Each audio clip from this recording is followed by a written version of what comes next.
Хакас телевидениесінің көздіглерін республикадағы шонға региондағы теле радио палғылысканы шетірші. 2010 жылдан бер ол федеральный программа хостыры санық телевидениені шуhtасқа керіп айғасшы.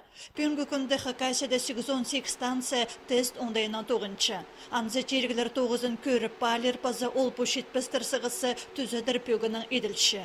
2016 жылды қалғынжы станция асқысты тұрғызыл барған. Сағым ол тоғызға керілгілік.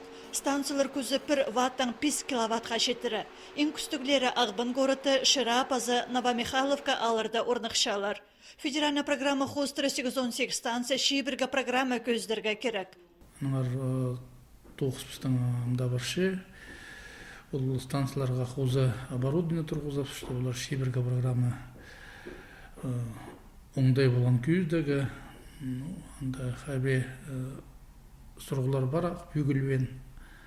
Сағыншым бұл 17-18 жылларда ол немелер сұрғылар бүйгіл барлар.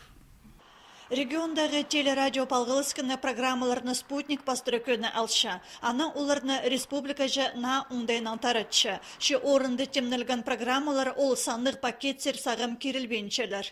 Бұл телеканал Россияда, Хакасияның врескелері бұларға керек. Пингүнді анда жауыл. Бұл аналоговле телевидение қайда күйісткен мұның алында. Пингүнге күйістші аналоговле телевидение. Андалы оңдай бар Пингүнге Хакас телевидениесін көруге. Региондағы телекомпаниялар көздіглерін на ондайларға керір хостыра тоғыз апарылшы. Хакас телевидениесі проектке керіл барған.